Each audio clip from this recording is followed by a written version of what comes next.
Hello everyone, ఇలాంటి videos మీకు ముందుగా కావాలి అనుకుంటే మా ఛానల్ని సబ్స్క్రైబ్ చేసుకొని పక్కనే ఉన్న బెల్ ఐకాన్ని క్లిక్ చేయండి. అప్కమింగ్ రివ్యూలోకి వెళ్ళిపోదాం. చామంతి రామచంద్రయ్య విషయంలో చాలా బాధపడుతూ ఉంటే ప్రేమ్ చామంతి వైపు చూస్తూ ఉంటారు. చామ్ని ఎలా అయినా డైవర్ట్ చేయాలి, ఖచ్చితంగా ఆయన బాగానే ఉండుంటారు, కానీ చామ్ని హ్యాపీగా ఉండేలా చేయాలి అని చామంతి దగ్గరికి వెళ్ళి, చామ్ మీ నాన్నగారు సేఫ్గా ఉన్నారు చామ్ అని అంటారు. బాబు నిజమా, మీకెలా తెలుసు బాబు అని అంటారు. చామ్, ఒకవేళ ఆయన ఎవరికైనా దొరికింటే ఈ పాటికి అఫీషియల్లో న్యూస్ పేపర్లో వచ్చేది కదా. అదీ కాకుండా పోలీసుల నుండి నేను ఒకరికి కానిస్టేబుల్కి చెప్పి పెట్టాను. తెలిస్తే మనకి ఖచ్చితంగా ఇన్ఫర్మేషన్ ఇస్తారు. నువ్వు ఇంకా మీ నాన్న గురించి భయపడద్దు, ఆయన మంచివారు కాబట్టి ఆయనకి ఎలాంటి ప్రమాదం జరగదు. కానీ ఒక విషయం నువ్వు ఆలోచించాలి చామ్ అని అంటారు ప్రేమ్. ఏంటి బాబు అది అని అంటారు. ఇవాళ నా షాప్ ఓపెనింగ్, ఆ విషయం గుర్తుందా నీకు అని అంటారు. అయ్యో బాబు, సారీ బాబు, మర్చిపోయాను, రండి బాబు వెళ్దాం అని ఇంకా అలా రెడీ అవుతుంది చామంతి. ప్రేమ్ కూడా సూట్ వేసుకొని రెడీ అవుతారు. అప్పుడే చంద్రిక వర్క్ చేసుకుంటుంటే ప్రేమ్ చంద్రిక దగ్గరికి వెళ్ళి, ఏంటి చందు, ఏం చేస్తున్నావు, రా వెళ్దాం అని అంటారు. ఎక్కడికి ప్రేమ్ బాబు, ఎక్కడికంటావేంటి, నువ్వే కదా షాప్ ఓపెన్ చేయాలి అని అంటారు. బాబు నేనెందుకు బాబు అని అంటుంది చందు. చందు, అలా మాట్లాడుతున్నావేంటి, అసలు నేను ఈ స్థాయిలో ఉన్నానంటే దానికి కారణం నువ్వే కదా. నేను క్యాబ్ కొనుక్కున్నానంటే నీ మెడలో తాళి తీసి నా కోసం ఇచ్చావు, అంత త్యాగం చేసావు నువ్వు. అలాంటిది నీతో కాకుండా ఇంకెవరితో నేను షాప్ ఓపెన్ చేస్తాను.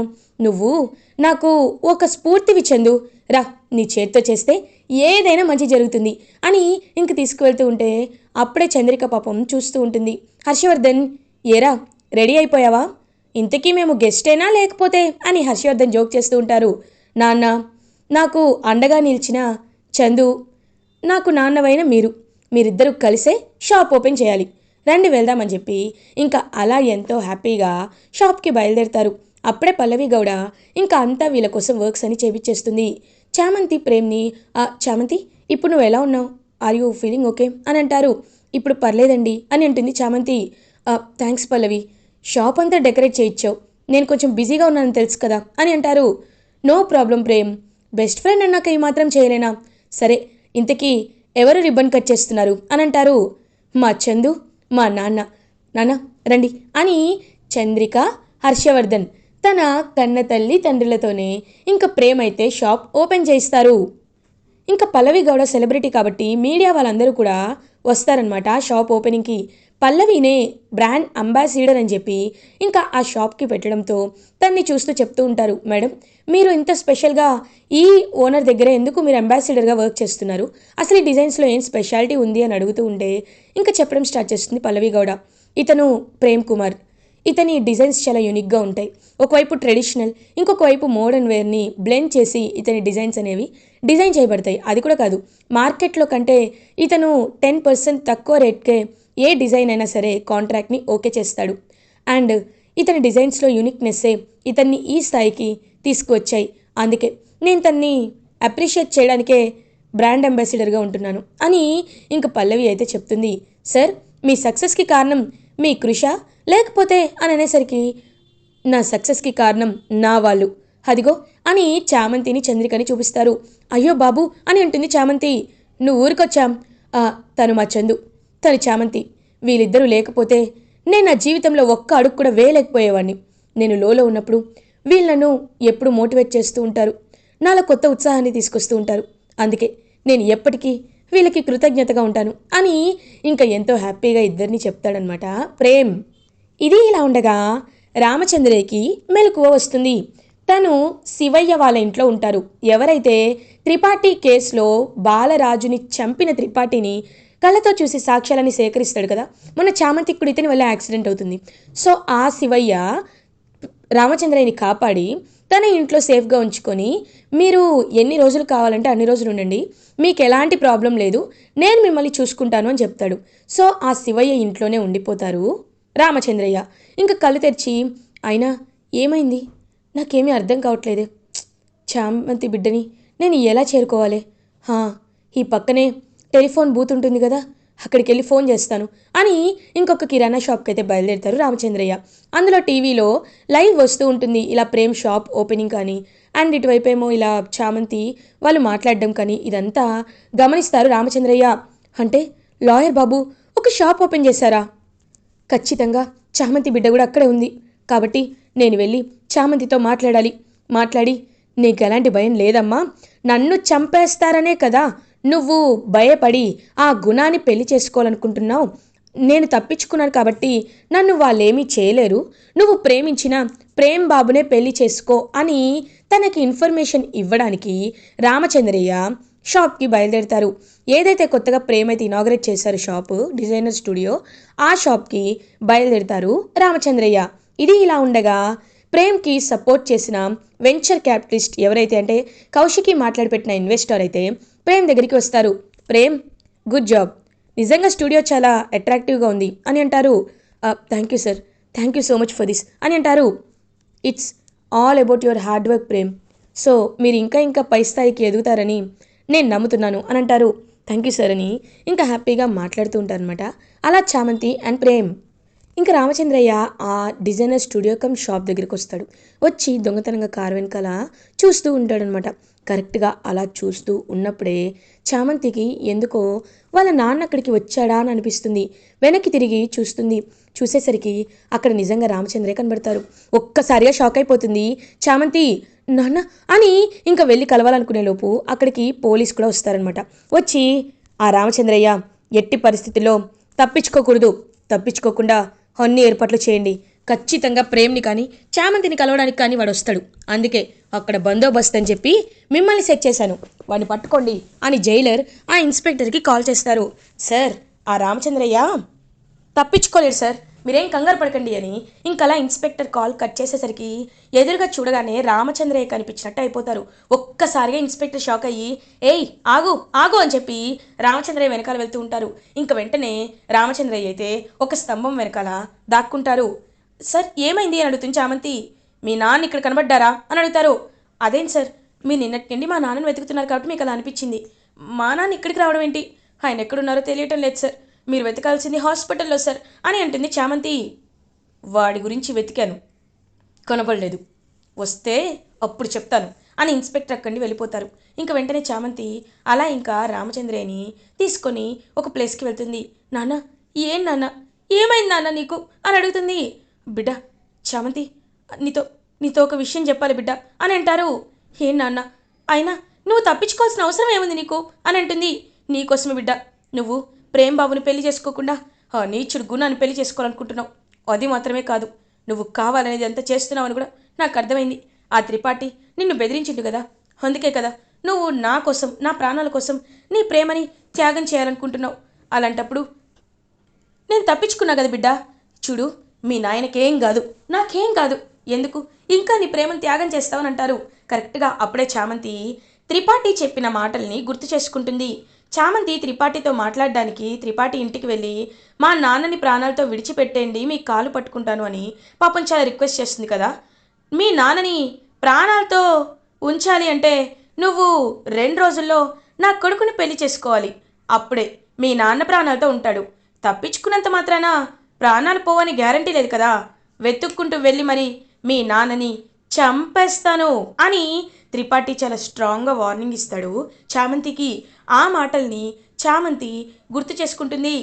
నాన్న, వద్దు నాన్న, వద్దు, నువ్వు నా కోసం బయట తిరిగి నీ ప్రాణాల పైకి తెచ్చుకోవద్దు. నా జీవితంలో ఎవరు రాసి పెట్టుంటే వాళ్ళే నాకు భాగ్యస్వామిగా వస్తారు, భర్తగా వస్తారు.